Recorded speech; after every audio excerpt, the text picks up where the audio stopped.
ça sort, ça dégouline partout. Ils en ont sur leurs chaussures, ils en ont sur leurs pantalons, ils sont en train d'éponger. Mais plus ils sont en train de s'activer comme ça, plus ça me fait rigoler. Mais plus je rigole, plus ça sort.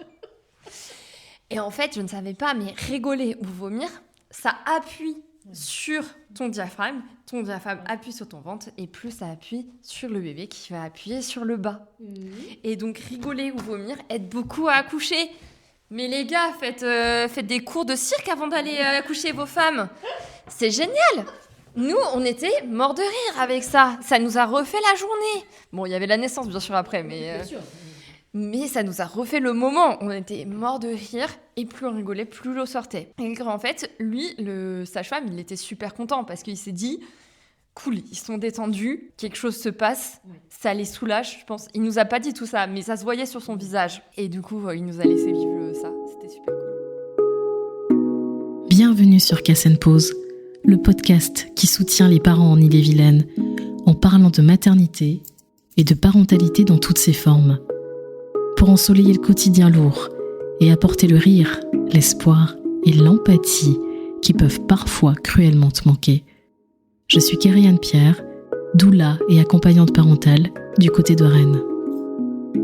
Casse & Pause, ça vient du créole mauricien et ça veut aussi dire quelque chose en breton. Ici, tu vas te relaxer, en créole mauricien, et t'envoler en parole, en breton donc. Ici, ta parole compte. Elle est importante. Bienvenue sur Casse & Pause. Bonjour Marine. Bonjour Kérianne. Bienvenue sur Casse & Pause. Merci. Je pense qu'on va entendre le sourire dans ma voix puisque je suis très très contente de t'avoir chez moi, à la maison. Pour les personnes qui ne le savent pas, Marine, toi et moi on se connaît. Yes. Parce qu'on est consoeurs doula. Tout à fait. Et puis je vais te laisser te présenter. Donc, je suis Marine, j'habite en Bretagne, en Ille-et-Vilaine, près de Rennes. J'ai ma famille du coup qui est composée de mon mari Antoine, ça va faire 7 ans bientôt qu'on est mariés et 11 ans qu'on est ensemble. Et j'ai également mon petit garçon Arthur qui est né en 2021 et ma petite fille qui a quelques mois et qui est née en mars 2025, pardon. Ça passe tellement vite. Ça passe trop vite. Question importante, tu sais, je la pose toujours. Comment est-ce que tu vas aujourd'hui ? Franchement, je suis hyper touchée d'être là aujourd'hui et super contente que mon récit puisse être entre tes mains et entre vos oreilles. Alors aujourd'hui, tu viens parler de quelque chose de très spécifique. On vient parler de tes 2 accouchements que tu as vécus donc en 2021 et puis en 2025 pour Arthur et pour Adaline. Donc, premier accouchement qui a pris pas mal de temps, 3 jours, il me semble, pour accoucher. Et un deuxième accouchement extrêmement rapide. Est-ce que tu veux nous raconter un peu déjà comment ça s'est passé pour Arthur ? Et puis, on parlera d'Adaline. Super, merci. Et du coup, pour Arthur, j'ai eu la chance de tomber très rapidement enceinte. Peut-être même un peu, comme on dit, trop, parce que pour un primipare, on ne s'attendait pas à ce que ça soit aussi rapide. Mais malgré tout, l'excitation, on a commencé à se préparer, à vivre cette grossesse. C'était un début de grossesse où j'ai été assez rapidement malade. Okay. Donc fin 2020. Donc fin 2020, je rappelle le contexte, on était aussi confinés. En fait, quelques jours avant d'être confinés la deuxième fois, j'ai appris que j'étais enceinte. Donc on l'a annoncé très vite à nos parents aussi. On l'a su le lundi, le jeudi on était confinés. Donc on l'a dit à nos parents vraiment en même temps qu'on l'a su quasiment. Et derrière ça a été un confinement du coup pas mal chamboulé avec cette grossesse où mon mari lui travaillait, moi je travaillais pas. Et puis finalement quand la vie a repris, j'ai été aussi vite en arrêt pour ces maux de grossesse. Ouais. Donc 9 mois qui se sont plutôt bien passés malgré tout, hormis ou vraiment très fatiguée aussi? Assez fatiguée, je dormais beaucoup pour éviter les maux de grossesse, nauséeux en fait. Finalement, je pouvais rien faire, je mangeais 1000 fois par jour, des mini-repas. Et puis quand même, il y a eu cette préparation. Donc ça, c'était quelque chose d'assez chouette. J'ai beaucoup lu. C'est là que j'ai commencé aussi à écouter des podcasts. Parce que quand on a des maux de grossesse comme ça, comme les nausées, les vomissements, c'est vrai que les écrans sont plutôt à proscrire. Et même la lecture peut entraîner des maux. Donc du coup, moi, ce qu'on m'avait conseillé, c'était plutôt la musique. Et ça me nourrissait pas assez dans mon désir d'en savoir plus sur la grossesse, sur l'accouchement. Et du coup, c'est les lectures qui m'ont apporté, les podcasts, si je peux dire. Et ces deux-là m'ont nourri énormément. Et c'est comme ça, du coup, que j'ai découvert... mais qu'est-ce qu'on fait quand on est enceinte pour se préparer à cet accouchement finalement et à vivre cette grossesse aussi? Parce que finalement, on n'y connaît pas grand-chose avant. Et donc, je suis partie dans cette aventure de podcast, de lecture pour apprendre. Et c'était très riche. Ouais. Ça m'a permis du coup de découvrir qu'il y avait ce rendez-vous un peu de l'avant qu'on pouvait effectuer avec une sage-femme. Donc moi, j'avais décidé d'accoucher à l'hôpital de Saint-Grégoire. Eux, ils proposaient ce rendez-vous aussi pendant le premier trimestre, en fait, où on peut découvrir le service et avoir rendez-vous avec les sages-femmes pour découvrir ce qu'on a envie de faire, en fait. Et parler un peu, bien sûr, de ce qu'on est en train de vivre aussi. J'ai trouvé que c'était intéressant, ce rendez-vous, mais que ça ne m'apportait pas assez dans la préparation, pas assez de réponses. Finalement, mes maux de grossesse ne se sont pas arrêtés tout de suite pendant ce premier trimestre et ont continué un petit peu. Du coup, on m'a conseillé d'aller faire de l'acupuncture. Je me suis dit, bon, j'ai rien à perdre, ça fait déjà pratiquement 5 mois que je suis enceinte et que je vomis toujours autant, donc je vais y aller. Et j'ai trouvé une sage-femme sur Rennes qui faisait de l'acupuncture. Je me suis dit, elle est calée dans son métier, c'est cool. C'est une opportunité, donc je vais aller la voir. Et en fait, elle, on va l'appeler Mademoiselle C. Et donc Mademoiselle C, elle était vraiment un peu holistique, si je peux dire. Mais en même temps, elle savait des choses qui étaient profondément ancrées en moi par rapport à ce qui est naturel. Donc, en dehors de son côté holistique, elle avait quelque chose de scientifique et de naturel qui m'intriguait énormément. Et ça, c'était fort. Et ça je me suis dit, c'est intéressant, c'est chouette. Et elle comprend, elle entend ce que j'ai envie en fait de savoir. Et en fait, au-delà de ça, du coup, elle m'a expliqué comment ça se passe quand après on rentre chez soi, mais qu'on doit avoir le Prado. Et elle m'a dit, à l'hôpital, ils proposent pas ça. Donc, si tu fais une prépa avec une sage-femme, ou en tout cas, il faut que tu aies une sage-femme à l'extérieur pour avoir ce Prado. Donc, je me suis dit, c'est cool et tout. Elle est pas très loin, peut-être que je prendrai elle. Et donc, en fait, après, elle m'a expliqué, elle, ce qu'elle proposait comme préparation. Et là, je me suis dit, c'est plutôt vers elle que je vais faire cette prépa. Donc, c'était une préparation, on était déjà peu de femmes, donc c'était une chance. C'était sur des horaires où on se mettait d'accord avec ces 3 autres mamans, donc on était 4. Et du coup, les papas pouvaient venir aussi quand ils voulaient, quand ils étaient disponibles. Donc ça, c'était super intéressant. Puisque du coup, on pouvait caler les rendez-vous, par exemple, sur les pauses déjeuner pour les papas ou pour les mamans qui travaillaient. Ouais. Et ça, c'était cool. Et j'ai vraiment eu cette chance, malgré le Covid, d'avoir ce petit temps avant d'accoucher quand même, où on a pu quand même, en 2021, début 2021, on était un peu plus libre de nos mouvements. Donc ça, c'était chouette. Du coup, cette préparation était vraiment axée sur tout ce qui est... la physiologie de ton corps sans proscrire la péridurale. Elle était plus dans le mode je vous prépare à aller le plus loin possible sans, sachant que si vous ne l'avez pas, votre corps va mieux se remettre. Donc on était vraiment toujours dans cette optique au niveau de du coup l'homéopathie, de ce qu'on peut manger, ce qu'on peut boire, comment bouger. Par exemple, elle nous avait mis des prescriptions d'homéopathie vraiment assez strictes. Elle nous avait mis aussi, entre guillemets, une prescription de combien de temps il faut marcher, qu'est-ce qu'il faut faire comme exercice, à partir de quelle semaine. Donc ça, c'était super intéressant. Et à côté de ça, elle nous prêtait aussi des livres qu'elle nous conseillait selon notre personnalité, ce qu'on avait peut-être besoin aussi, je pense. Tu sais, à l'époque, j'avais pas ce recul que je peux avoir aujourd'hui en tant que maman et doula. Et finalement, je me rends compte à quel point elle était dans ce truc-là, finalement. Un peu doula, finalement, un côté très doulesque. Ouais, doulesque. suis d'accord. Et je me rends compte maintenant. Et il y avait aussi les positions. Donc, il y avait notamment le cours avec les papas pour dire les points où il fallait se mettre. J'ai découvert aussi avec elle le Winner Flow. C'est un petit sifflet où tu apprends à respirer, du coup. Ça, c'est un super outil que tu peux soit apprendre, on peut trouver dans n'importe quelle pharmacie, normalement, et tu peux l'apprendre soit toute seule, avec des vidéos YouTube, maintenant, il y a plein de choses, soit tu peux demander à ta sage-femme, soit à ton kiné aussi. Il y a pas mal de choses qui font, en termes de rééducation, entre guillemets, aussi pour préparer ton accouchement avec les kinés. Ça, c'est super intéressant. J'avais pu, du coup, commencer à faire ce genre d'exercice avec elle. Je pense que notre premier entretien, j'avais pas parlé de ça, mais... Non, mais c'est très bien. Je trouve ça intéressant parce qu'en fait, ça explique aussi comment après tu es arrivé à cette réflexion pour ton accouchement, de ce que tu voulais et vers quoi ça tendait un peu, quoi. Oui, voilà, c'est ça.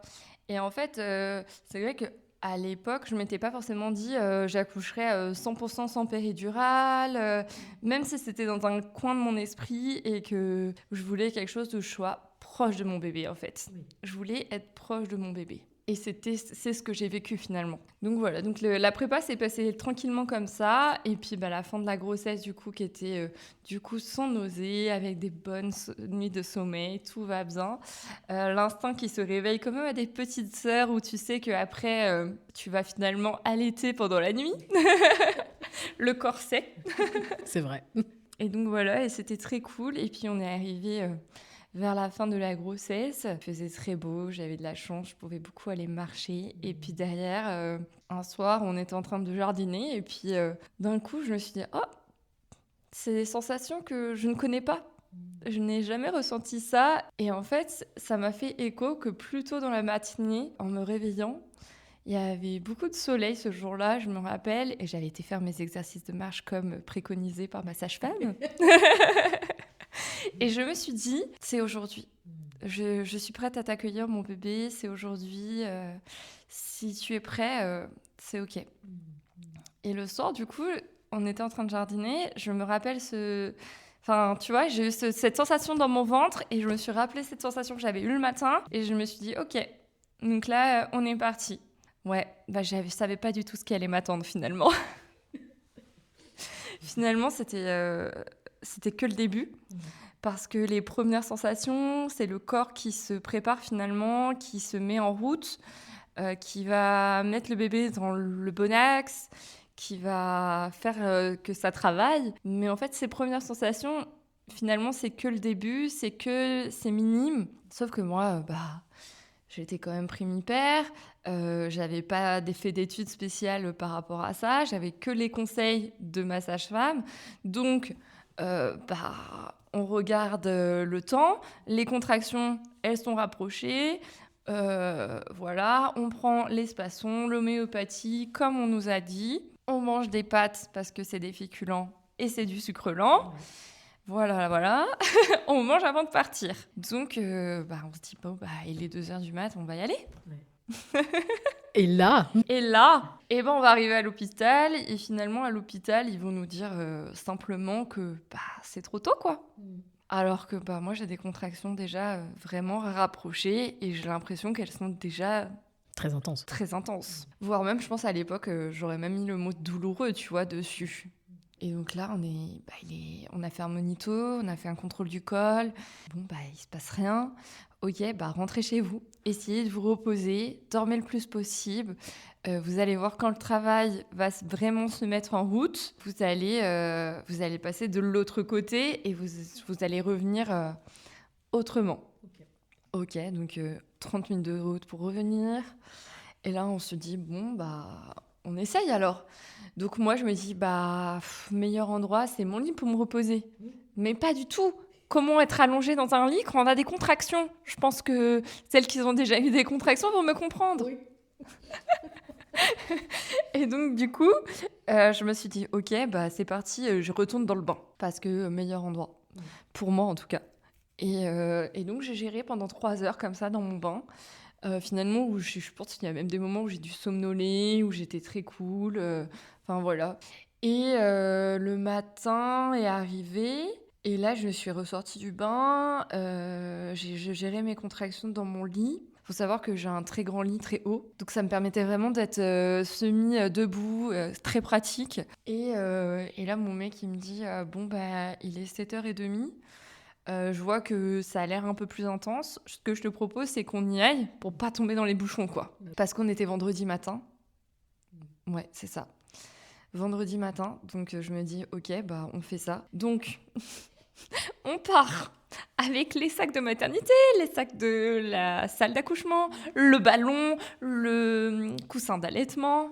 La totale. Et bien du coup, on arrive. Ah bah vous êtes qu'à 2, madame. Ok. Je crois même que j'étais qu'à 1 quand je suis arrivée le matin. Ils nous disent « Ok, pas de souci, on va faire un monitoring. On vous met dans cette petite chambre. Ce n'est pas encore les salles d'accouchement, mais c'est une salle qu'on met avant à disposition pour regarder un peu comment ça se passe, tout ça. » Donc du coup, on va dans cette salle, on fait le monitoring. Je me dis « Bon, que 1, ça avance pas vite. Pourtant, j'ai l'impression que ça fait déjà un moment que c'est plutôt rapproché. Mais je ne succombe pas encore à regarder les contractions sur les applications, n'est-ce pas? Et donc, voilà. Et là, elle revient et elle dit, bah non, en fait, il s'est rien passé. Il s'est rien passé, donc on voit que vous avez des contractions, mais il se passe rien. Donc là, on s'est dit, bon, qu'est-ce qu'on fait? Et elle nous a dit, là, c'est pas grave. Si vous voulez, vous pouvez aller marcher ou prendre un bain. Voilà. Ok, bah alors dans ces cas-là, je vais aller prendre un bain. Donc là, dans le bain, on essaye de se mettre dans notre bulle, tout ça, on mange. Mais finalement, je meurs de chaud. Ouais. Je meurs de chaud, je sors du bain, du coup, il faut quand même se dire quelque chose. Hein. Parce que quand t'as pas prévu de serviette pour un bain, donc ils te mettent des énormes draps. Oui. Donc tu es avec ton gros bidon, ton drap que ton mec essaye de te mettre tant bien que mal sur toi pour te sécher, et toi t'es en train d'avoir des contractions. Donc clairement, c'est pas le meilleur mood. Et pourquoi d'ailleurs ces serviettes, j'ai jamais, enfin, ces draps, j'ai jamais compris. Il pourrait avoir des serviettes. Ceci est une autre question, mais ça a son importance quand même. C'est son importance. Non mais en vrai, je pense que c'est quand même quelque chose où, tu vois, après, je me suis dit, bah en fait, j'aurais dû prévoir ma serviette. Mais je savais pas que j'allais avoir accès à cette salle de bain en même temps. Parce que je me suis pas préparée à l'hôpital, ou parce que j'ai pas posé la question, parce que à l'hôpital de Saint-Grégoire, je savais qu'il y avait une salle de nature, qui était pour ces femmes qui voulaient accoucher physiologiquement, sans péridurale. Mais moi, je voulais accoucher physiologiquement, mais peut-être avec la péridurale. Donc, je rentrais pas vraiment dans cette catégorie, tu vois. En tout cas, moi, c'est ce que je pensais à l'époque. Et donc, du coup, voilà. Donc, finalement, on a été marcher dehors. On était le 25 juin, il faisait toujours très beau, c'était cool. Donc là, faut bien imaginer, hein, moi j'étais le genre de personne, j'avais prévu ma petite tenue pour accoucher, une belle chemise toute douce, un beau legging, le soutien-gorge d'allaitement. Donc je sors dans la rue en pyjama, du coup vous l'aurez compris. Faire le tour de la maternité. Quand toutes les 2 minutes, tu as une contraction, que tu es comme ça sur les poteaux ou les voitures, parce que du coup, j'étais sur le parking. Oui, bah oui. Ça a son charme, Marie. Ça a son charme, hein. Je suis OK avec ça. Le ridicule ne tue pas, heureusement. Mais de toute façon, dans ces moments-là, je captais même pas ça, en fait. J'étais juste en pyjama en train d'avoir des contractions, et le regard des autres, je m'en fichais complètement. Et arrivé 11h, 11h30, on fait un nouveau monitoring, un nouveau contrôle de col. Ça n'a pas bougé. Et là, c'était la fin du monde. Mon monde s'écroulait. Et alors, quand elle m'a proposé de la morphine pour me soulager et que je puisse dormir, là, c'est la fin de mon projet. Clairement, je me suis dit, jamais j'arriverai à accoucher sans péridurale si je peux même pas supporter les contractions d'avant, de préparation de ton corps pour arriver à accoucher, quoi. J'avais un petit peu entendu parler du cercle de feu, des trucs comme ça. Je me suis dit, non, mais jamais de la vie, je vais pouvoir supporter ça si je suis même pas capable de supporter des contractions. Oui. Et en fait, elle a été hyper déculpabilisante quand même.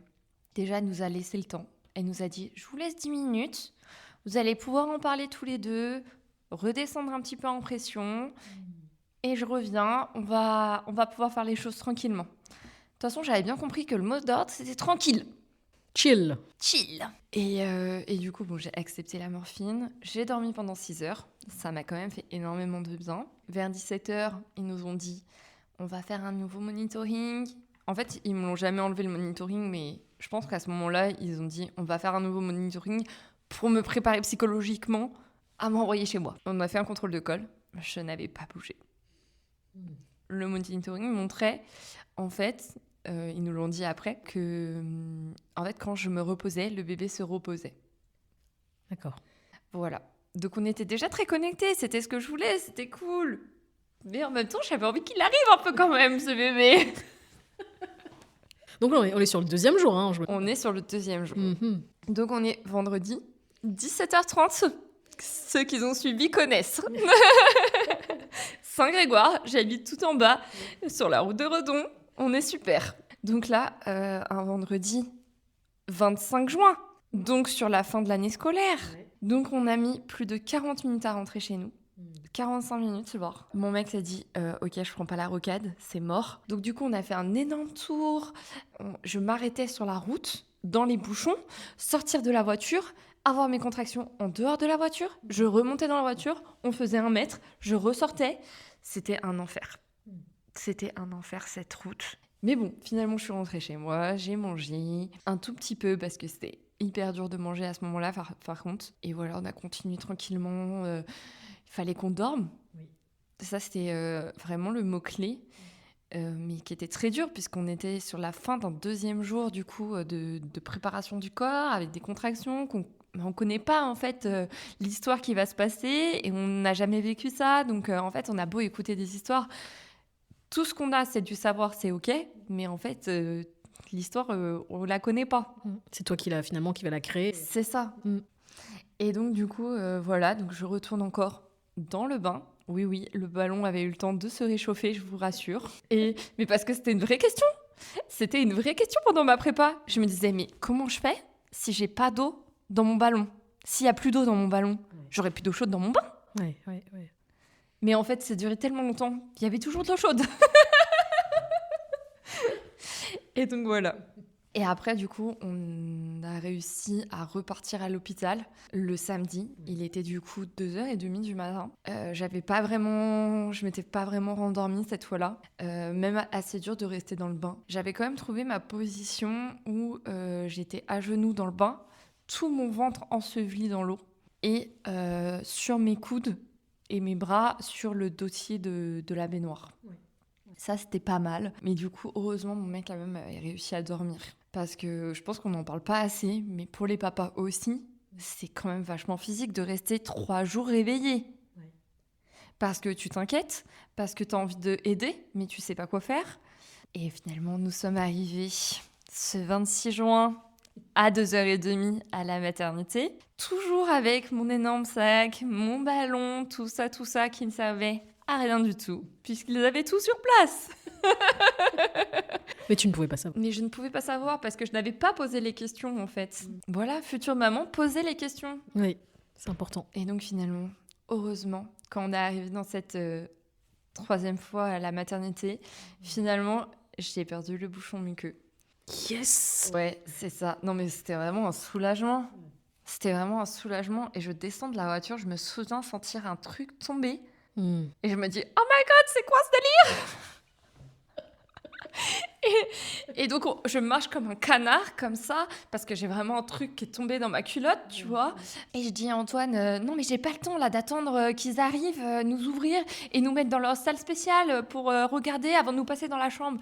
Là, je veux aller dans la salle spéciale. Et en fait, vu que c'était la 3e fois que j'arrivais, ça allait être la 3e fois que je passais dans cette petite salle spéciale, je me suis dit, j'y vais, je prends du papier, tant pis. Enfin, à un moment, je savais pas où étaient les toilettes. J'avais absolument besoin d'aller voir ce qui se passait, tu vois. Bon, le mec, finalement, arrive en même temps que nous. Donc, au final, il nous met dans la petite salle spéciale. Il dit, j'arrive.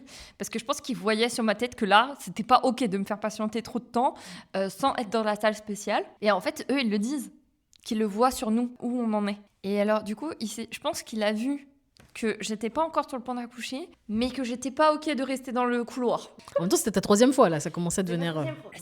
Et d'ailleurs, j'ai croisé, après, vers 7h du matin, j'avais croisé la fille de la veille, Et elle m'avait dit, franchement, je pensais que quand je serais revenue, vous auriez accouché.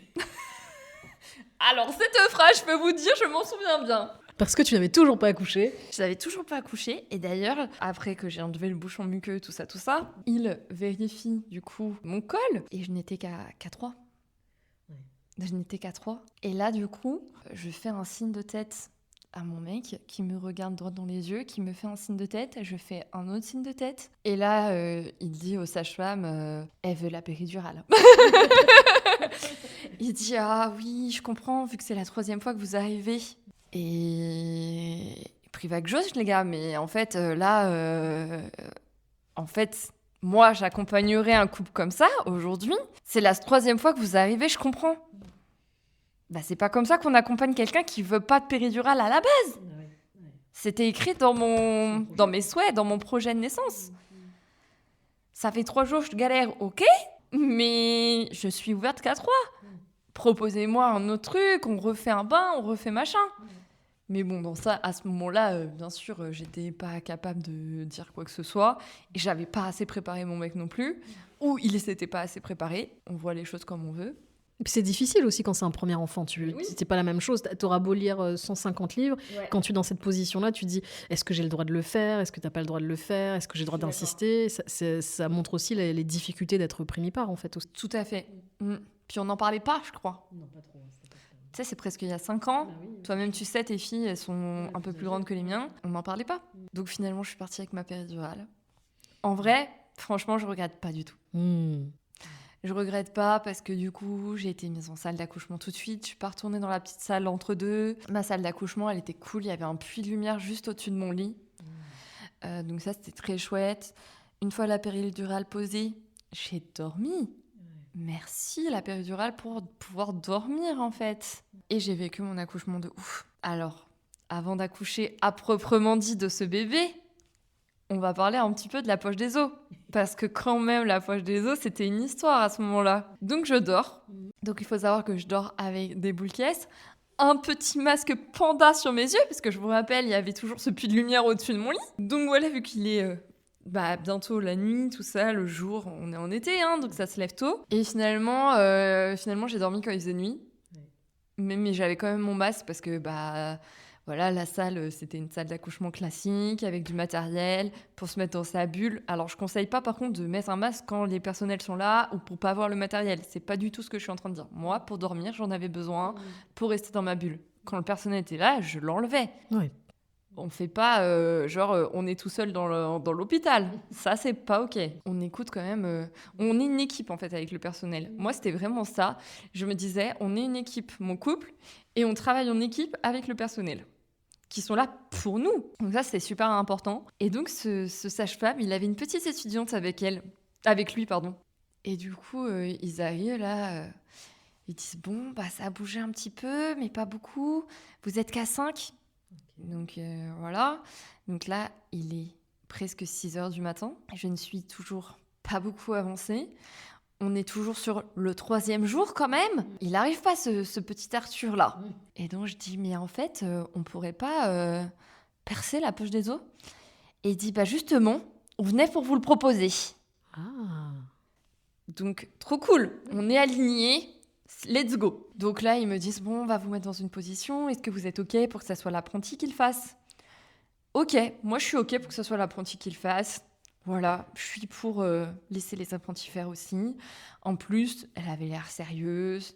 Voilà, ça m'allait. De toute façon, je te dis, j'avais envie qu'on me soulage. Bon, c'était sans compter que la poche des os percés, c'est encore pire. Les contractions. Il faut le dire. Mais c'est pas grave. On m'installe pour me percer la poche des os. Donc c'est une certaine position où tu es un petit peu quand même reculé. Ton dos est pas à 90 avec ton corps. Pas du tout. Tu es un peu reculé. Tu as les pieds un peu pas vraiment dans les étriers, mais un petit peu quand même. Enfin, c'est une position un peu spéciale. Finalement, presque la position gynécologique d'accouchement. Et donc, elle va percer et tout ça. Donc, Antoine est là, il me tire la main. Il est avec sa petite bombe, tu sais, genre comme s'il avait son petit kit devant lui, prêt à dégainer le jus de pomme, la petite bombe, les petits bonbons pour lui. Et voilà. Et en fait, du coup, elle perce, il se passe rien. Il se passe rien. Donc nous, on se regarde, il se passe rien, pas de douleur, pas d'eau, rien. Ben, en fait, on se dit, c'est comme dans les films. Normalement, il y en a partout, ça explose. Et voilà, là, on n'entend rien, il n'y a pas d'eau, il se passe rien. Donc elle est un peu genre, ah, il se passe rien, je sais pas.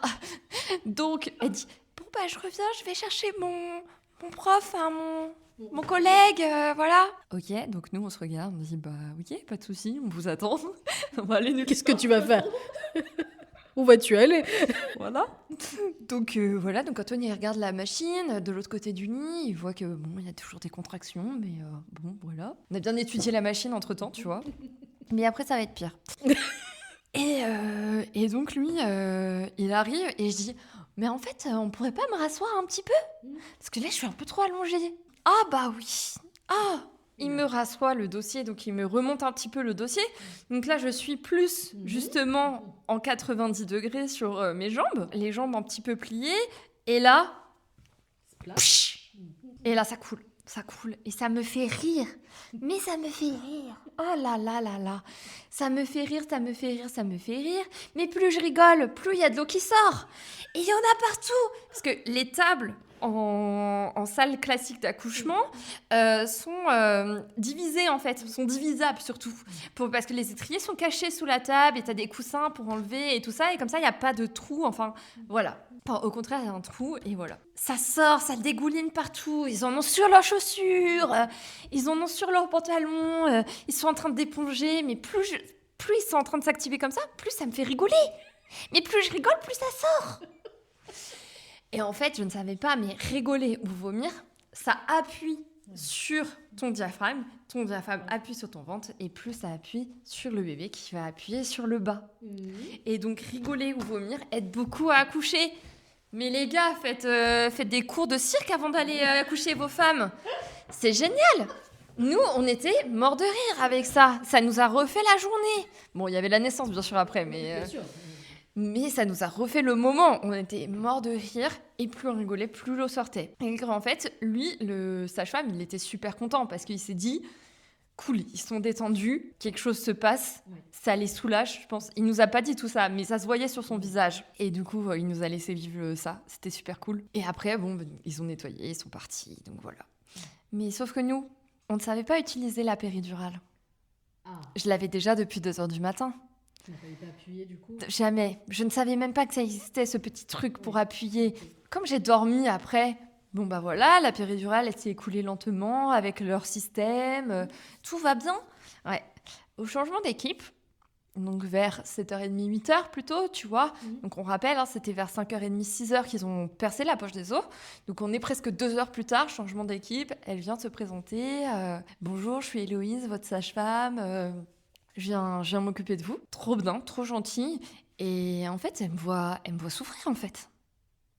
Elle me voit souffrir. Elle me fait, mais je comprends pas. C'est marqué, vous avez la péridurale. Ça a pas l'air d'aller.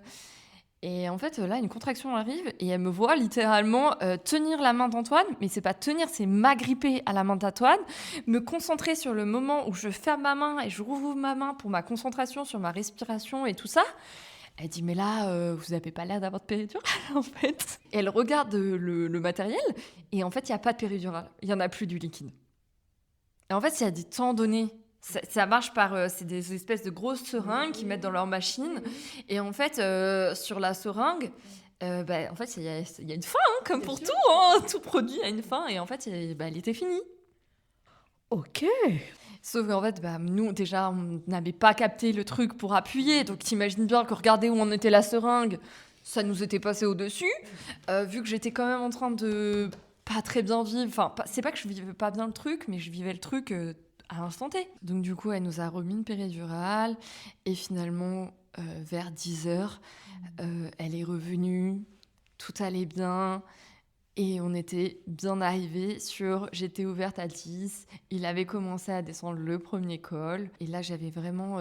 alors, comme vous l'entendez, j'ai un rire assez proéminent, on va dire, qui prend de la place. Et quand j'accouche, je pousse des cris qui sont de la même sorte. 2 accouchements, 2 cris, toujours la même. Et donc, finalement, on s'est installés.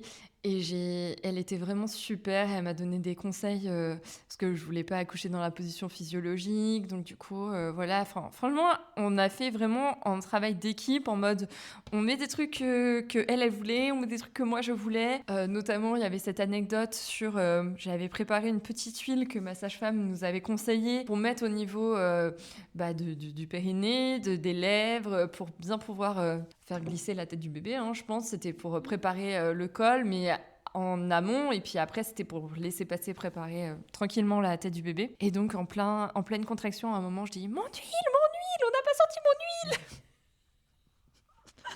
Alors, entre mon huile et les conseils de ma sage-femme, donc quand je vous le dis, ça sera le moment, vous relâchez tout votre corps, je dirais chamallow. Donc quand je vous dis chamallow, vous ne poussez plus, vous relâchez tout votre corps, il n'y a plus de muscles, vous êtes un chamallow. Donc ça m'avait tuée. C'était tellement drôle. Donc bien sûr, j'avais encore rigolé et ça m'avait beaucoup aidée. Donc ça, c'était trop cool. Et effectivement, donc on a fait tranquillement notre travail, tous les 4 finalement, tous les 5 même, parce qu'il y avait mon mari du coup, il y avait la sage-femme, l'auxiliaire, moi et le bébé. Et donc on a fait tous les 5 notre travail et même la sage-femme, à un moment, je regarde l'auxiliaire parce qu'à un moment, il faut essayer de se concentrer sur ses contractions pour pouvoir pousser au bon moment et tout ça. Et en fait, moi je regarde l'auxiliaire parce qu'elle avait la main sur mon ventre.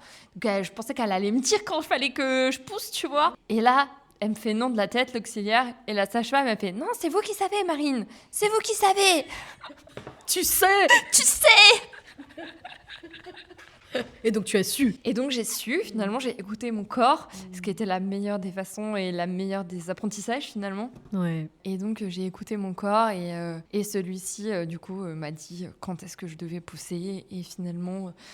au bout de 23 minutes, mon fils est né. Et pendant ces 23 minutes, du coup, j'ai pu écouter mon corps. J'ai pu sentir plusieurs fois, elle a pris ma main, en fait, et touché la tête du bébé pour m'aider. Je pense que ça fait de l'ocytocine, en fait, et ça t'aide aussi à sortir la tête. Et ça, c'était vraiment incroyable.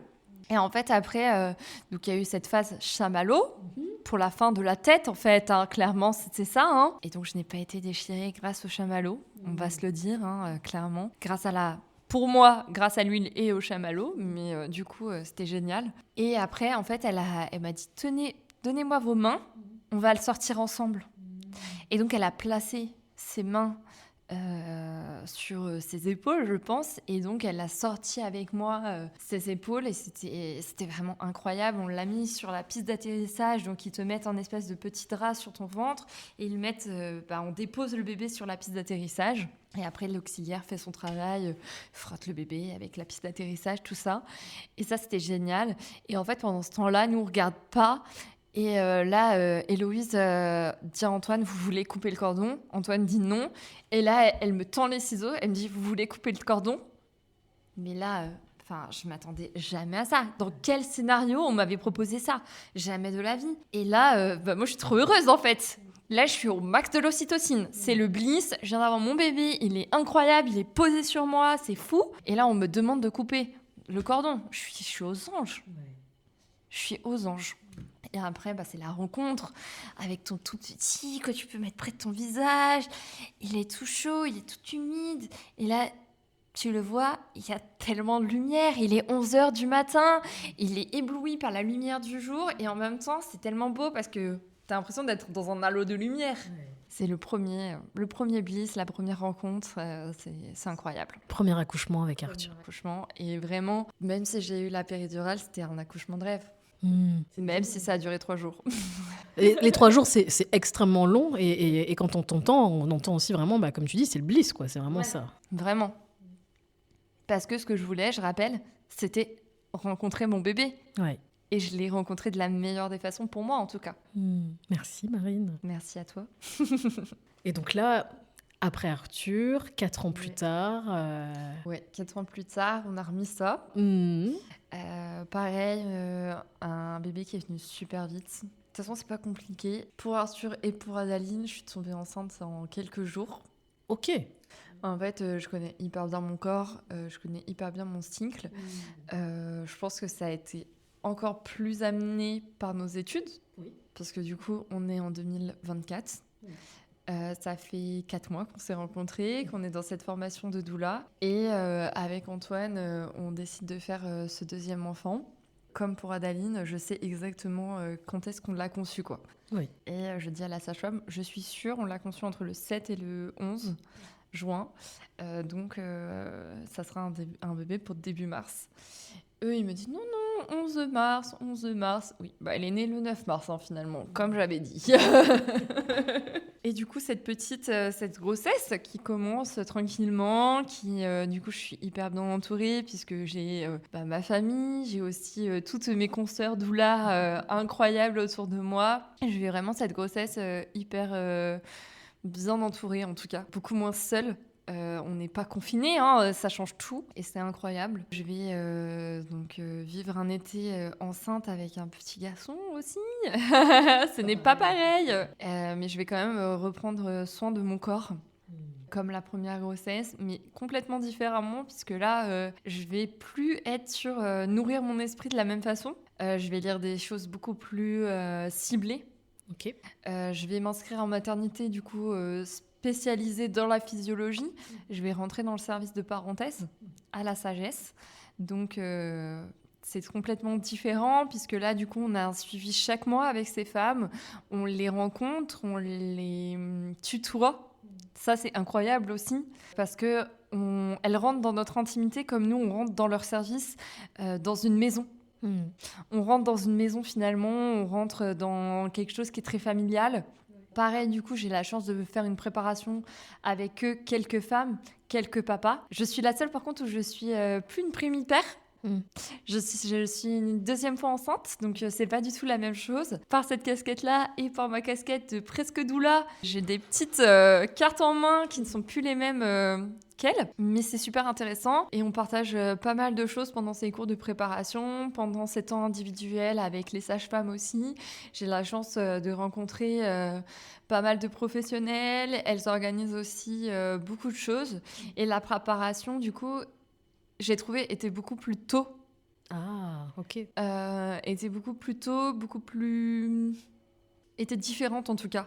On ne parlait pas que de l'accouchement, déjà. Il y avait quelque chose de vraiment doux au niveau du postpartum, au niveau de l'allaitement. Il y avait aussi des choses qui étaient organisées en dehors des cours de préparation, mais on pouvait s'inscrire. Ça faisait partie de notre préparation, mais où c'était pas que notre groupe à nous. Il y avait du portage, il y avait de l'allaitement, il y avait pas la DME, mais comment introduire l'alimentation pour les enfants. Donc ça, c'était super intéressant aussi. Du coup, les mois ont passé et là, j'ai eu la chance en fait qu'une de mes consoeurs doula, Clara, du coup, de mère en mère, m'invite à découvrir son univers et celui du coup de l'hypnonatal. Donc l'hypnose du coup qui va nous permettre de nous connecter avec notre bébé, qui va nous permettre au fur et à mesure des séances aussi de se préparer d'une façon parallèle à cet accouchement que du coup je préparais cette fois vraiment pour vivre sans péridurale. Sacrée aventure, cette deuxième. Sacrée aventure.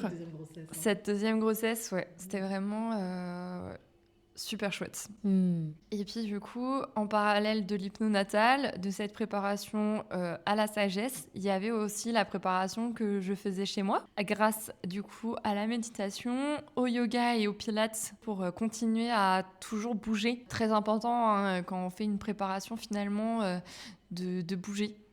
De préparer son corps, aussi bien physiquement que mentalement en fait. Donc là, c'est joué aussi une petite carte avec Lucille Gomez et ses BD par rapport à moi et surtout par rapport à mon conjoint Antoine. Je pense qu'elle a beaucoup aidé aussi pour comprendre cette envie que j'avais, comprendre son rôle aussi finalement dans cet accouchement qui n'était pas du tout le même. Et grand bien nous en a pris de lire ces BD et de nous écouter, d'être connectés ensemble sur cette préparation. Et donc, grâce à toutes ces préparations, donc physique, mentale, psychique, tout finalement, entre l'hypnonatal, tout ce que tu as pu vivre à parenthèse, le sport pour femme enceinte, tu étais prête ? Adaline était prête, Antoine aussi. Ouais. Sur les derniers jours, c'était même un peu long, tu sais, parce que même si j'avais ce pressentiment que ça allait être plutôt autour du 9 mars, tu le sais bien que tu peux accoucher en avance. Moi, j'avais accouché de 15 jours en avance pour Arthur. Donc là, pour Adaline, on s'attendait un peu la même chose. Donc finalement, c'était un peu long d'arriver si près de la date du terme. Mais en fait, cette date, c'est vraiment une idée. C'est une ligne pas d'arrivée. Oui. Ouais. Donc ça, c'était quelque chose pour les autres qui était plus long que pour moi, parce que moi, j'étais bien avec mon bébé dans mon ventre, c'était OK. Mais à la fin, t'as envie que ça arrive quand même. Et donc, j'ai la chance d'être bien entourée, de vivre ces moments. Et puis, dans les quelques jours avant, je sens que ça bouge, c'est plus pareil. Je dois même me faire accompagner en voiture par des amis doula après un petit verre, parce que... Impossible de conduire. Je pense qu'elle-même n'était pas très rassurée de me laisser conduire non plus. Ça, c'était le jeudi. Et j'accoucherai le dimanche. Oui. Donc, on retourne un peu sur les mêmes jours, les mêmes sensations, les mêmes débuts, voilà. Mais bon, vendredi, samedi, tranquillou, rien de spécial arrive. Et on vit tranquillement. Et je pense que c'est ça aussi, c'était que du coup, on était en mars. Oui.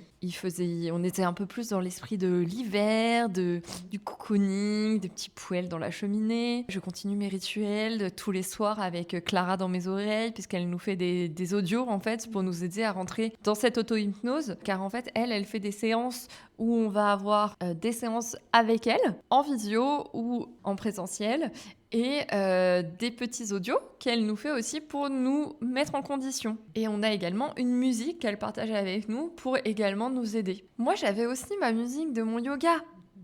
Donc j'avais tout ça, et tous les soirs, c'était mon rituel, vraiment, mon sport, ma méditation, mon auto-hypnose avec Clara. Et toujours, je mettais les mêmes musiques, toujours, je restais dans mon cadre, finalement, tout en lâchant prise. Je sais pas comment dire, mais il y avait un cadre lâcher prise qui était vraiment aligné avec ce que j'avais besoin. Et ça t'a aidé, en fait, en tout cas, c'est ça. Et ça m'a aidé aussi bien que, du coup, le jour J, j'ai utilisé tout ça. Parce que du coup, on arrive, on est le dimanche, on est dans la nuit, il est 3h du matin à peu près, et là, ça me réveille. Une petite contraction qui arrive, toute douce, qui arrive, pendant la nuit, toute douce, et là, du coup, je me dis, ok, c'est ok, vas-y, viens tranquillement, on a le temps, je bouge pas. Je regarde juste l'heure, il est 3h du matin, ok. Je me dis, c'est un peu tôt pour se lever, c'est pas hyper régulier. Mais en fait, c'est rigolo parce que je me rendors entre toutes les contractions, donc je sais pas vraiment qu'est-ce qui est régulier, qu'est-ce qui est pas régulier. Et en fait, contrairement à la première fois, du coup, je vais pas trop regarder l'heure cette journée-là. Bon, je vais quand même regarder l'heure tant que je suis la seule réveillée. Oui, c'est ça. Donc du coup, vers 5h du matin, je me dis, bon, là, c'est pas les mêmes, je vais me lever. J'ai eu la chance d'avoir une Blissing Way organisée, donc on avait toutes eu des bougies. Donc là, j'allume ma bougie. Et j'envoie des photos à mes sœurs de cœur de cette journée-là. Et du coup, elles allument, quand elles se voient le message, j'imagine, leur propre petite bougie. Et donc, je vais la passer en mode danse. Je vais danser, en fait, pour pouvoir continuer de bouger mon corps, m'aligner et me concentrer sur mon corps. Et là, je mets de la musique vraiment qui déchire tout. On est sur du Céline Dion, on est sur les grands classiques. Jean-Jacques, on connaît. On connaît, c'est ce qu'il faut. Et donc là, je danse, mais sans déconner, je suis vraiment pendant 3/4 d'heure, 1 heure, à vraiment... même plus longtemps parce que je me suis couchée vers 7h après. Donc j'ai vraiment beaucoup dansé et c'était excellent parce que en fait, on se met dans le contexte. Je suis dans mon salon avec mes bougies, tout est fermé, les volets, mon mari et mon fils dorment. On ne fait pas de bruit, on ne pourrait pas réveiller ses enfants. Vous connaissez. On descend sur la pointe des pieds, on fait pas de bruit. Donc là, j'ai mes écouteurs, je suis en train de danser comme une folle dans mon salon, me connecter à mon bébé, et c'est trop génial. Arrive 7h, du coup, là, je vais plutôt passer...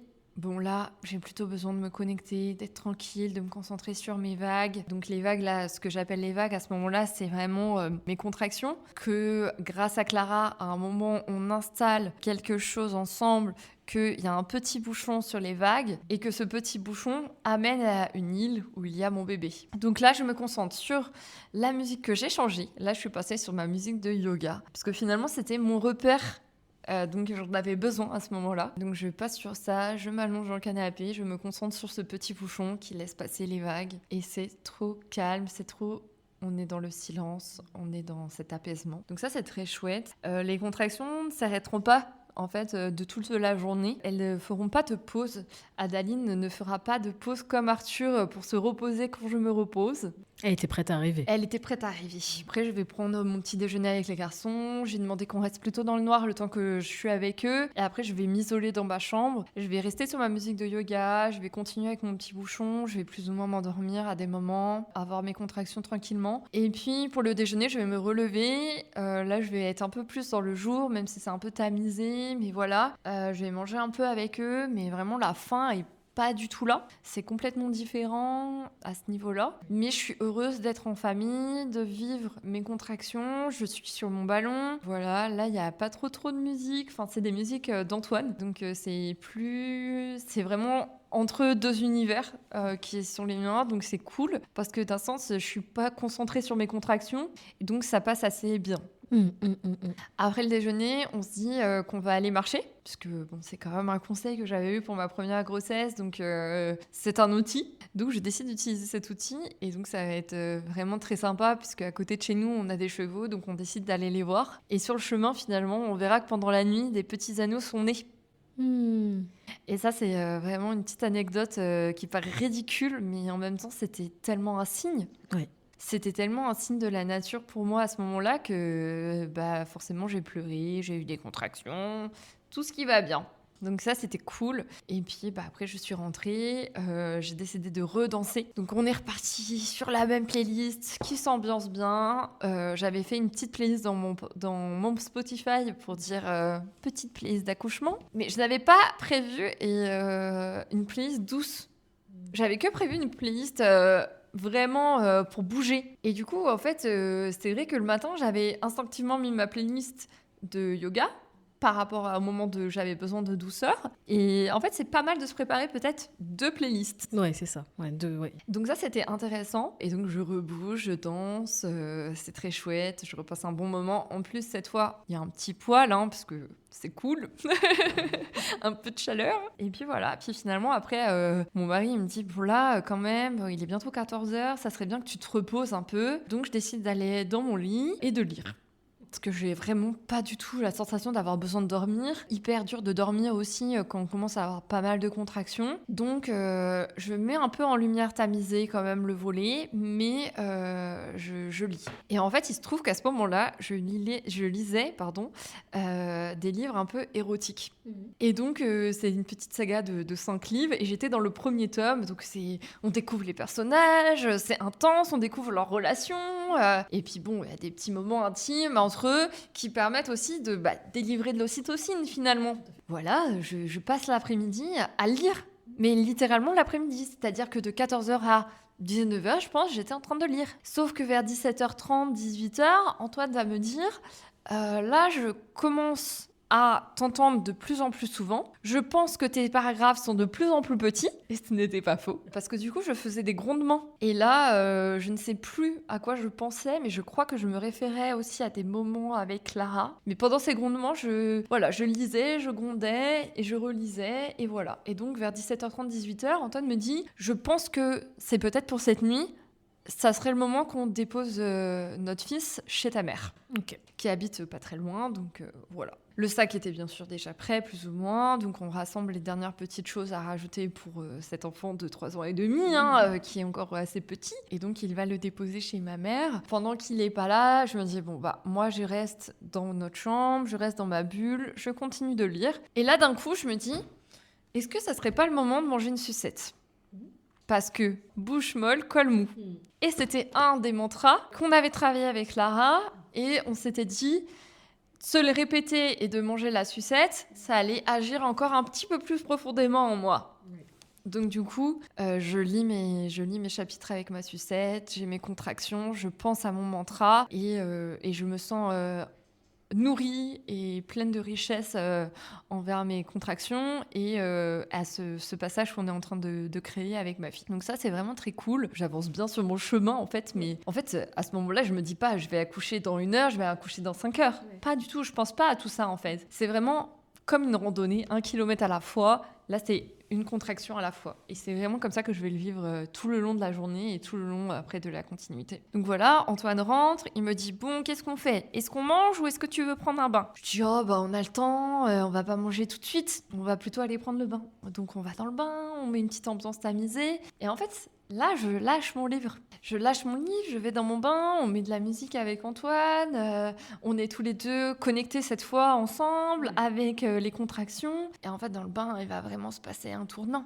Et dans ce bain, en fait, je vais reprendre cette position que j'avais déjà trouvée lors de mon premier accouchement, dans ce bain, où je vais ensevelir mon ventre également dans l'eau. Antoine va me verser aussi de l'eau, va m'appuyer sur les points du dos, qui sont bien agréables. Et en fait, dans ce bain, je vais vivre la phase de désespérance, mais tellement profondément. Mais à aucun moment, moi, j'y pense. Je peux pas. Je peux pas y penser parce que je suis dedans. Et en fait, là, je suis dans ces positions et je dis, mais je vais jamais y arriver, je veux plus qu'elle sorte. On va la laisser dedans, je veux plus qu'elle sorte, on va pas y arriver. Enfin, j'avais vraiment quelque chose j'avais plus envie qu'elle sorte. Et donc, une contraction comme ça, une deuxième contraction comme ça, et au bout de la troisième, il me dit, bon, bah, on va sortir quand même, là, on va peut-être essayer de voir autre chose. Et en fait, lui, il était grave déjà en train de partir à la maternité dans sa tête. Mais moi, pas du tout. Toujours pas. Et moi, entre les contractions, c'était là, non, mais ça va. Tout va bien se passer. Sauf qu'en fait, les contractions commençaient vraiment à être rapprochées. Et donc, je sors déjà très durement de la baignoire. Il faut m'habiller, me sécher. Lui commence déjà à faire des allers-retours dans la voiture. Il a déjà tout déposé, quoi, en fait. Il est déjà en mode... En fait, il me dit, il va chercher un truc. Et en fait, je comprends après, plus tard, qu'il aura déjà commencé à mettre dans la voiture les affaires, tout, que lui, dans sa tête, il est parti, en fait. Ouais. Donc, j'arrive à m'habiller. Quand je descends, je vois qu'il est en train de mettre les choses dans la voiture. Je dis, mais attends, avant de partir, faut appeler les sages-femmes. Il l'avait déjà fait ? Je suis déjà dans mon délire. Et donc, il l'avait pas fait. Donc là... On est dans mon salon, il appelle la sage-femme et moi je suis au sol, un peu comme une araignée, tu sais, avec un peu les fesses en arrière, les jambes un peu vraiment comme une araignée qui a un peu peur de l'eau ou un moustique. Il appelle la sage-femme dit oui, est-ce que c'est un primipare ? Donc moi j'entends, au début j'entends la conversation et je dis mais non, c'est pas un primipare. C'est mon deuxième enfant. C'est un deuxième et tout, donc Antoine est cool, il répond aux questions et tout ça. Et en fait moi j'ai une contraction. Et donc là, elle m'entend. Elle m'entend. Et encore, je pense que là, c'est pas le vrai son, mais elle m'entend et elle dit « Ok, venez tout de suite !» Donc c'est 30 minutes de route, là, de chez toi, à peu près. Un peu moins, ouais, mais quand même presque 30 minutes de route. Et donc, au début, déjà, il faut que j'arrive jusqu'à la voiture. Donc là, on se dit « Ok, donc là, il faut que je mette mes chaussures, il faut que je mette mon manteau. » Et quand je mets mon manteau, je me dis « Ah, il y a 2 jours, j'ai lu un truc. Mais non, ça va pas m'arriver. » Donc, je mets mon manteau et je m'en vais. Et c'est quoi que tu avais lu ? Parce que moi, je sais, mais pour les personnes qui nous écoutent... Ouais, je dis maintenant. Ah bah oui, vas-y. Et donc, 2 jours avant, je lis... ce sera le dernier témoignage que je lirai, ou que j'écouterai. Et donc, je lis le témoignage de cette maman qui accouche sur le parking avec les professionnels de santé, mais qui met au monde son bébé sur le trottoir devant la maternité. Et qui salit sa nouvelle veste. Et qui dit vraiment « Ah, mais pourquoi j'ai mis cette nouvelle veste alors qu'il m'est arrivé ça ?» Et donc, je pense à elle. Mais je me dis « Mais non. » J'ai même pas le temps de finir ma phrase dans ma tête. Je me dis « Mais non. » Et on part à la maternité. Avant de monter dans la voiture, j'ai une super contraction. Je pense que tout le quartier m'entend. Je monte dans la voiture. Et là, en fait, mon siège, il est super plié. Je suis assise, mais hyper assise. Antoine avait mis une serviette. C'est hyper drôle. Il avait mis une serviette au cas où. J'avais toujours pas perdu la poche des os. Bah oui. On monte dans la voiture, première contraction, je dis « Oh my God, jamais je peux rester dans cette position. » Donc là, j'allonge mon siège à fond les ballons. Derrière, il y a le siège auto de mon aîné. Et je suis allongée du plus possible. Je suis assez grande. Et j'ai un 2008, donc c'est assez long aussi. Et en fait, j'arrive à mettre mes mains dans le coffre. Donc je m'accroche dans le coffre par une main. Je suis sur le côté, position gasquet finalement. Hein. Sur le côté, mes jambes sont devant et mes mains sont dans le coffre. Et donc voilà, donc là je vais vivre 2 contractions beaucoup plus intenses dans la voiture, mais dans cette position plus agréable. On a mis la musique. Avant de partir, je demande ma musique à Antoine de yoga. Il fait nuit, il est 20h passé. Je suis dans ma bulle, en fait, finalement, avec ma musique, dans ma position, où je me sens bien, finalement, et c'est OK. Et donc là, je vis des trucs intenses, mais où je me sens en sécurité. Et là, en fait, je m'endors. Je m'endors. Je suis en mode pause, mon cerveau en mode pause, mon corps est en mode pause. Je me concentre sur la musique et je m'endors. Et Antoine me frictionne la jambe parce que lui, il voit rien, il est en train de conduire, il fait super nuit, il voit rien, il m'entend plus. Donc là, pour lui, c'est hyper inquiétant. Oui. Parce que 2 secondes avant, j'étais en train de hurler. Alors, pas hurler de douleur, c'était vraiment de la puissance, mais j'étais quand même en train de hurler. Et là, il n'entend plus rien, donc il me frictionne la jambe. Marine, ça va, t'es super, c'est super ce que tu fais, t'es une warrior, t'es vraiment une super maman, mais vraiment des super mots que tout le monde a envie d'entendre toute la vie. Et donc, c'est super intense. J'ai les frissons à vous le raconter. Ouais. J'ai la chair de poule. Et donc, je reprends connaissance. Et là, une super contraction arrive. Une super contraction arrive. Et là, je dis à Antoine... Il y a quelque chose qui se passe de ouf. Et là, en fait, je suis obligée de pousser. Ouais. Je sens mon corps, je suis obligée de pousser et c'est la poche des os qui éclate. Et donc, la poche des os éclate. Je dis, OK, j'ai perdu la poche des os. Okay. Je pense pas tout à fait avec la même intensité dans la voix que maintenant, mais OK, j'ai perdu la poche des os. Finalement, elle sera que percée. Il y aura pas d'eau partout et tout va bien. En fait, tout va bien, il n'y a pas de liquide quasiment, à part dans mon legging et ma culotte. Donc en fait, je me sens hyper rassurée. Et Antoine me dit, on est presque arrivé, on est sur la route de l'Orient, tout va bien, on est presque arrivé, vas-y, t'es super. Toujours dans cet accompagnement de moi, donc c'est cool. Donc je reste dans ma bulle, je ferme mes yeux, parce que là, on arrive sur la route de l'Orient, donc il y a de la lumière. Oui, beaucoup. Donc là, je garde mes yeux fermés, je me concentre sur ma musique et tout ça. Je fais pas du tout attention à la route, mais du coup, on arrive déjà à Clenay. On est sur ce petit rond-point, voilà, entre Leclerc et la Sagesse. Toujours, on est en train de continuer d'arriver. Et là, j'ai une contraction. Et là, je dis à Antoine, il y a quelque chose qui va pas, il y a quelque chose qui va pas. Faut imaginer que j'ai vraiment la contraction et je dis ça en même temps. Donc, le son de ma voix doit être incroyable. En même temps, quand tu accouches, tu peux pas non plus être totalement zen, avec une voix totalement nonchalante. Clairement, c'est pas Maria Carey. Hein. It's time, mais pas de la même façon. Là, il y a quelque chose qui va pas. Et je le sens vraiment, il faut arriver. Ouais. Et il me dit, je me souviens, je j'ouvre les yeux, on est à la barrière, je vois la Sagesse devant moi. Et il me dit, mais je vais où ?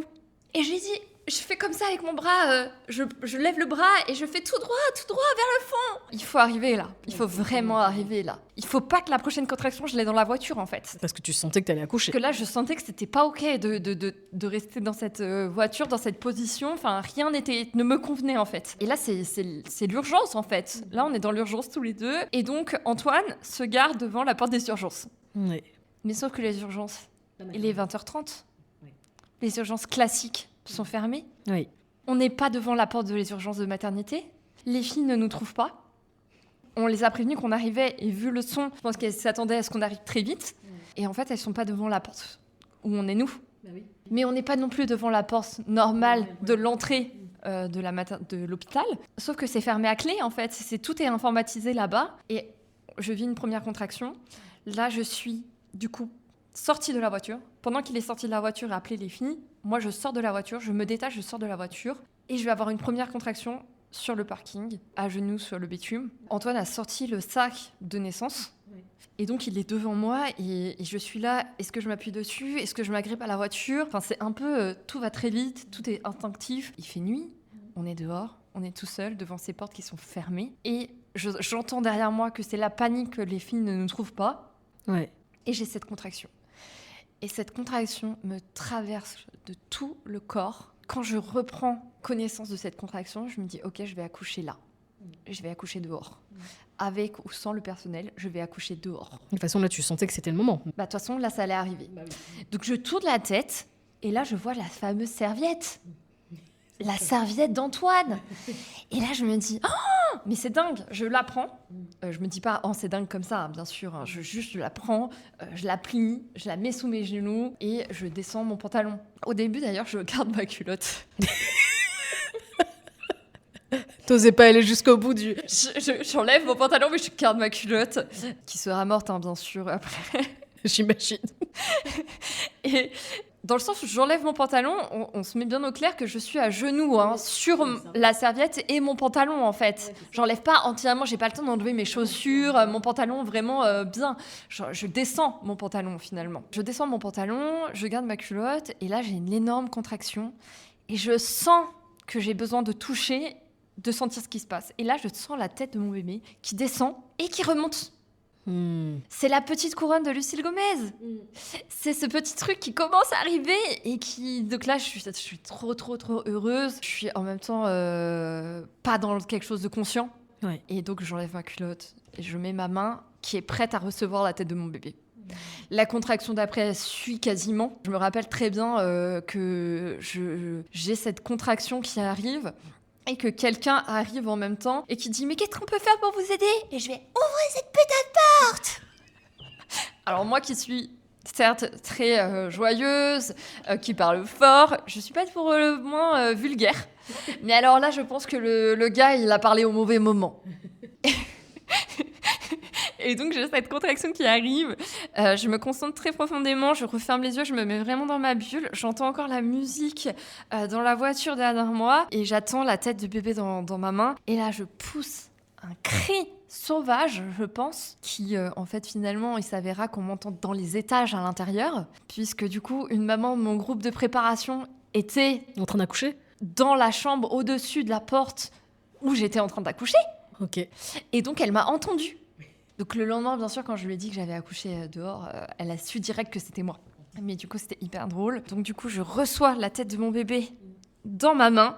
Et la première réflexe de tous les temps, c'est même pas je suis heureuse que sa tête est sortie. Non, c'est juste je sens à travers mes doigts, j'ai encore des fourmillements dans mes doigts, je fais le tour de sa tête. Tout a l'air normal autour de sa tête. Vite, je trouve son cou pour savoir si le cordon est là. Faut rappeler qu'on est dehors, il n'y a pas de personnel avec nous. On n'est que nous deux. Donc Antoine, là, il a relâché son portable. Il est derrière moi. Je pense le cri, tout ça, ça l'a amené à venir me voir. Même s'il avait toujours un œil sur moi, finalement, à quelques pas. Et il me dit « Mais pousse, je vois la tête du bébé !» Et moi, je l'entends, mais de super loin. Je suis dans un petit truc tout zen. Connectée à mon bébé, je suis en train de toucher sa tête, tout va bien, je sens ses mini-cheveux. Dans son cou, il n'y a pas de cordon ombilical, je suis soulagée de fou. C'est le deuxième bliss. Elle n'est même pas sortie entièrement que c'est le deuxième bliss. Et là, une autre contraction arrive et je me dis « Cool, tout va bien ». Et en fait, je le dis à haute voix. Donc Antoine entend « Cool, tout va bien ». Mais une voix très suave, très douce, très enveloppante. Et donc lui a le réflexe de mettre ses mains sous moi. Il met ses mains sous moi et là, le bébé tombe quand même, clairement. Je suis à genoux et le bébé tombe dans ses mains. Et on entend un énorme « splatch !» Donc c'est la poche des os qui a fini par sortir en même temps que derrière le bébé, derrière son corps en fait. Finalement, la tête faisait bouchon. Avec la première fois où elle s'était pétée, il y avait la poche. On entend un petit cri de bébé. Et donc là... c'est trop bien, quoi. C'est trop bien et en quelques secondes, tout est fini, en fait. Là, j'ouvre les yeux, je vois des milliers de pieds qui courent autour de nous. Bien sûr, elles ne sont pas des milliers à venir. Ouais, mais quand tu vis ça, ça fait beaucoup. Quand tu vis ça, c'est vraiment ça. Et elles sont une dizaine quand même à arriver, je pense, autour de nous. Et là, c'est l'excitation. Là, il n'y a plus d'ocytocine. Là, on est coupé. Je ne rencontre pas ma fille. Il coupe le cordon, il emmène la petite, il la couvre, il l'emmène à toute vitesse à l'intérieur. J'entends il fait froid, coupez le cordon, on réchauffe la maman, on réchauffe le bébé. Voilà, un fauteuil arrive, je suis posée dessus. J'ai vraiment cette première vision presque, je viens d'accoucher, et j'ai cette première vision où je baisse la tête et j'ai un clan avec un bout de cordon qui sort de mon corps en fait. Ouais. Et j'ai pas rencontré ma fille en fait. Et là, on nous amène à Parenthèse, donc dans une petite chambre où on dirait un petit cocon. C'est comme une chambre parentale, finalement, avec une baignoire. Voilà, toute la lumière est tamisée. Et là, en fait, c'est le moment pour le placenta de sortir. Et je vais beau avoir fait tout ce que je veux. Ça sera une scène de Dexter. Et il n'y aura pas de placenta qui sortira. Adaline sera dans le premier pot à pot avec son père, ce qui est merveilleux. Mais moi, je ne l'ai toujours pas vu. Je vois que son petit crâne recouvert d'un petit bonnet. Ceux qui savent qu'il est très moche, ce petit bonnet. Mais alors là, vraiment, je le voyais en enfer, ce petit bonnet. moi, j'avais envie de voir son visage, j'avais envie de sentir sa peau, j'avais envie de la rencontrer, en fait. Et c'est pas de sa faute, mais elle me tournait le dos. Et personne n'avait pensé à la mettre face à moi, personne n'avait pensé à me la montrer. Alors après, malheureusement, les sages-femmes, l'auxiliaire, elles n'avaient pas que ça à faire, en fait, de penser à ce détail. Parce qu'elles avaient besoin de s'assurer que j'étais en bonne santé, que j'allais bien. Elles avaient vu que le bébé, tout allait bien. Et puis à ce moment-là, elles ne savent pas, combien de temps elles sont arrivées après la sortie du bébé. Oui, c'est ça. Aussi. Donc en fait, elles nous reposent aussi plusieurs fois les mêmes questions pendant tout le long pour s'assurer que le bébé n'a pas touché le bitume, que ça fait pas longtemps qu'elle est dehors, qu'il faut qu'elle soit réchauffée, et donc c'est hyper normal. Mais sur le moment, en fait, moi, j'ai pas de dose d'ocytocine, j'arrive pas à pousser ce placenta, je tremble de tout mon être, et il n'y a pas eu de pause, il n'y a pas eu de ça, et en fait, elles ont 45 minutes, elles, pour le sortir, le placenta. Et elles sont timées. Et malheureusement, même en filière comme ça, elles sont timées. Et c'est comme ça. Et de toute façon, j'étais en difficulté, j'arrivais pas à reprendre mes esprits. Donc là, c'est là qui est le plus douloureux finalement. C'est que là, je dois partir de cette chambre où il y a mon bébé, où il y a mon mari. Et je dois passer en filière classique pour qu'on aille me retirer ce placenta. Donc la révision utérine. Avec la révision utérine. Et donc ça, c'est le plus dur. Ça, c'est le plus douloureux, je parle douloureux pour mon cœur, pour mon esprit, hein, parce que physiquement, c'est pas du tout le plus douloureux, parce qu'on vient de soulager avec, du coup, une anesthésie du bas du corps. Oui.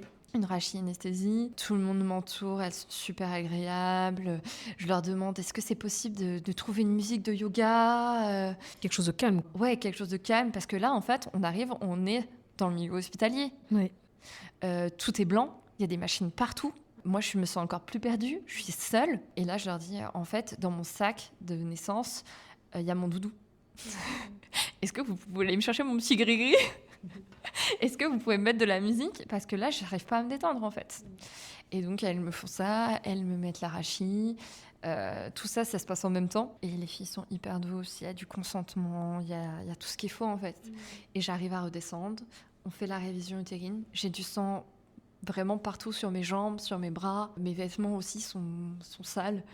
Donc en fait, elles me mettent aussi une nouvelle blouse pour pouvoir accueillir mon bébé après.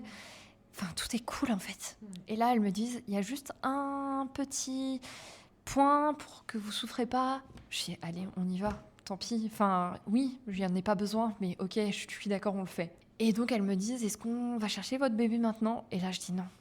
On fait le point.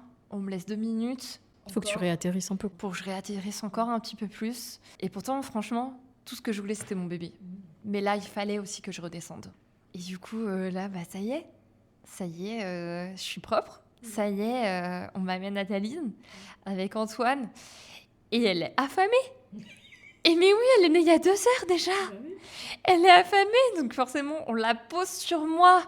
Elle m'agrippe comme un petit sandwich avec ses petites mains, et elle me prend les tétons.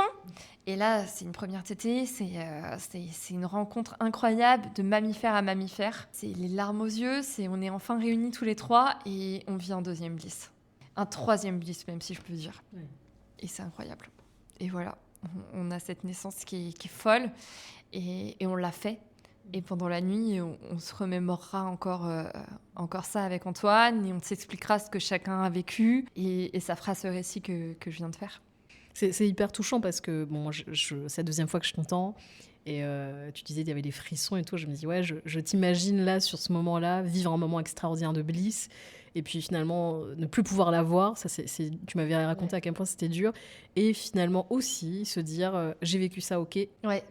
Et là, en même temps, je vis autre chose et tout le monde va bien. Ouais. Ce qui compte, c'est que j'aille bien moi, qu'Adaline aille bien, qu'Antoine aille bien. Totalement. Et c'est ça aussi que je retiens dans tout ce que tu dis. Hein. Totalement. Ouais. C'est exactement le message que je voulais faire passer, que entre 2 accouchements, il y a 2 fins qui sont totalement différentes, mais au final, tout le monde va bien. Il y a eu 2 préparations différentes, mais tout le monde va bien. On est tous en bonne santé et on se rencontre. C'est ça qui est beau, hein, la rencontre. Ouais. Merci Marie. Merci à toi de m'avoir écoutée. Avec grand plaisir.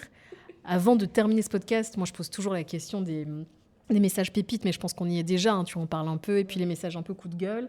Est-ce que tu en as à partager ? Ou pas forcément, hein, Le message coup de gueule, ça serait vraiment de vous écouter vous-même. Ça serait pas quelque chose de négatif, mon message coup de gueule, c'est plus vous écoutez votre instinct et nourrissez-vous. Ouais. Nourrissez-vous des podcasts, nourrissez-vous de ce que vous aimez. C'est hyper important. Ça serait ça. En même temps, mon message coup de gueule et en même temps, mon message... Tâche pépite, un peu, hein, ouais, un peu des deux. Mais c'est ça, c'est intéressant parce que les mamans et les papas ou coparents qui écoutent, bah, c'est intéressant que tout le monde soit au courant de ce qui va se passer, de tout ça. Ouais. Merci Marine, infiniment d'être venue. Moi, écouter les récits d'accouchement, c'est quelque chose d'assez beau. Parfois, il y a des récits qui ne sont pas simples et pour autant, j'entends toujours les mamans raconter ça avec un truc, il y a cette rencontre. Ouais. Donc merci de m'avoir rencontré ces 2 rencontres et puis finalement des 2 rencontres où tu es devenue maman et ça c'est précieux. 2 mamans, je pense. 2 mamans, 2 Marines. 2 Marines. Ouais. Il y a plusieurs Marines dans une vie. Carrément. Enfin, plusieurs soi-même plutôt dans une vie. Parce que vous n'appelez pas tous Marines quand même. Qui sait. Avant de terminer, comment est-ce que tu te sens maintenant après ? Là, je me sens émue et heureuse. Et dans ma vie de tous les jours, je me sens comblée. Merci. Merci à toi. Ouf, c'est bon. À bientôt, Marine. Merci à toi.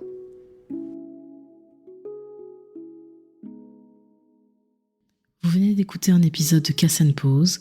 Si Casse & Pause vous a plu, je vous serais reconnaissante de vous abonner, de le liker, de le partager, de le commenter pour que ce podcast vogue encore plus loin.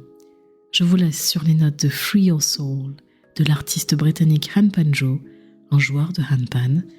Joe a très gentiment accepté que j'utilise sa musique pour le podcast. Je vous invite à l'écouter, ce qu'il fait d'une douceur incroyable. D'ici là, take care.